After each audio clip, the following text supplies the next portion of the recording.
আমার কাছে এই শাকের নাম জানা নাই, তবে আপনাদের দেশে এই শাককে কি নাম বলে ডাকে অবশ্যই জানাবেন। তো এই শাকটা কুয়েতের একটি শপের মধ্যে পাওয়া গেছে, তো ফিশ মার্কেটে। তো এই শাক আমি কখনো খাই নাই আগে বা দেখিও নাই। তো কিভাবে করতে হয় সেটাও আমি জানি না, কিভাবে রান্না করতে হয় সেটাও আমি জানি না। একটা ব্যাপার হচ্ছে, আমি যে জিজ্ঞেস করব বাড়িতে ফোন করে, সেখানে ইলেকট্রিসিটি না থাকার কারণে তো আমি জিজ্ঞেসও করতে পারলাম না। যাই হোক, মাথা খাটিয়ে আমি এইভাবে পাতাগুলো ছিঁড়ে ছিঁড়ে নিয়ে নিলাম।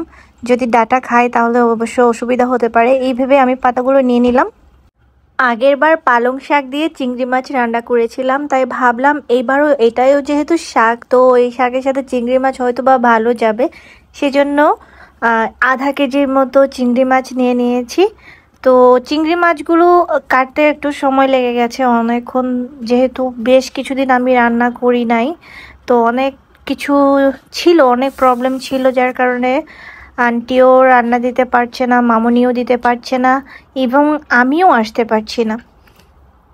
তো এখন আমি এখানে একটি পেঁয়াজ কেটে নিচ্ছি। পেঁয়াজগুলো স্লাইস করে কেটেছি। এখন ভাবলাম একটু ঝাল করার জন্য কয়েকটা কাঁচামরিচ দেব।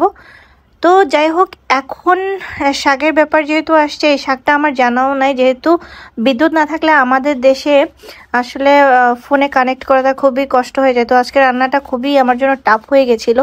আমি নিয়ে নিয়েছি মরিচের গুঁড়ি, হলুদের গুঁড়ি, লবণ, তারপরে হচ্ছে মাছের মশলা, এই সব কিছু নিয়ে নিয়েছি। এখন আমি সবগুলো ভাজা করে নেব। মাঝখান দিয়ে আমার জবেরও একটু মানে উচনিচ হয়ে গেছিল, জব চেঞ্জ করেছি।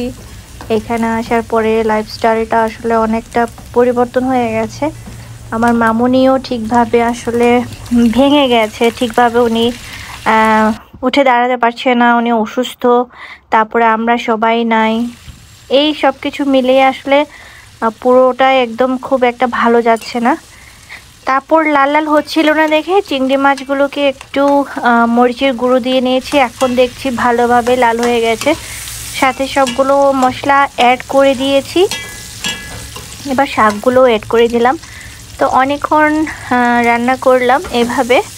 তো রান্না করার পরে যখন টেস্ট করলাম আসলে ভালো হয়েছে, কিন্তু পালং শাক দিয়ে যে চিংড়ির ব্যাপারটা, সেই ফ্লেভারটা আসলে করতে পারিনি, তবে ভালো হয়েছে।